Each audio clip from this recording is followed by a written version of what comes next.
Welcome, curious minds, to what is the home of answers to questions you didn't even know you had, but now can't stop wondering about. Today's question: what is the periodic table? You've probably seen it before, that big colorful chart in classrooms, packed with tiny squares full of weird abbreviations like NAFE and U. No, it's not a secret code for ordering coffee. This, my friend, is one of science's greatest cheat sheets. At its core, the periodic table is a way of organizing all known chemical elements, the fundamental building blocks of everything in the universe. From the oxygen you breathe, to the gold in your jewelry, to the questionable mystery metal in that cheap ring that turns your finger green, it's all in there. So, where did it come from? Let's rewind to the 1860s, when a Russian chemist named Dmitri Mendeleev decided it was high time someone made sense of the growing list of elements. Before him, scientists were discovering elements left and right, but there was no neat, logical way to organize them. Mendeleev noticed a pattern. When you arrange the elements by their atomic mass, properties seem to repeat at regular intervals or periodically. Being the bold type, he even left gaps in his table for elements that hadn't been discovered yet. And here's the kicker: he predicted their properties with freakish accuracy. It was basically the scientific equivalent of calling your friends chess moves before they make them. Today's periodic table looks a little different. We now arrange elements by their atomic number, which is just the number of protons in the nucleus of an atom. This tweak, thanks to later scientists, actually makes the periodic patterns even clearer.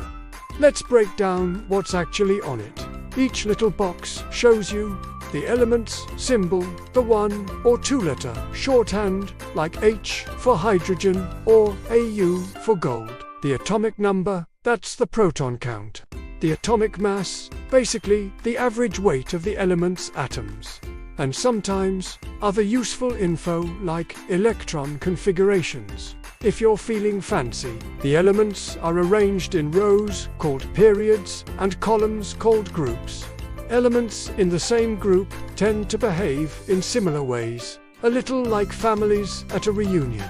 For example, all the noble gases, helium, neon, argon, and so on, are famously antisocial. They barely react with anything. Kind of like that cousin who just scrolls on their phone the whole time. Over on the far left, you've got your alkali metals, soft, shiny, and dangerously reactive. Drop sodium in water and you'll get more excitement than you bargained for. Do not try this at home, or anywhere, really. Some elements are essential for life, like carbon, nitrogen, or phosphorus. Others are toxic. And a few are synthetic, created only in labs and existing for fractions of a second before breaking apart. Yes, parts of the periodic table are basically the celebrity guest stars of chemistry. They show up briefly, blow everyone's minds, and then vanish. One of the coolest things about the table is that it's not static. New elements can still be added when scientists manage to create them. That means the periodic table is a living document, a bit like a cosmic guest list that's still open to late arrivals. But here's the secret: the periodic table isn't just for chemists. It's a roadmap of matter itself. It's why your smartphone battery works, why fireworks have colors, and why your tap water may have a weird taste in one city but not another. It's the key to understanding why the universe is, well, the universe. So next time you see that chart hanging in a classroom, remember, it's not just wall art. It's a masterpiece of human understanding, carefully arranged to tell the story of everything you can touch, see, breathe, and even the things you can't. Thanks for watching. What is? If you learned something new today, hit that like button, subscribe for more curiosities satisfying answers, and let us know in the comments what we should explain next. Until then, stay curious.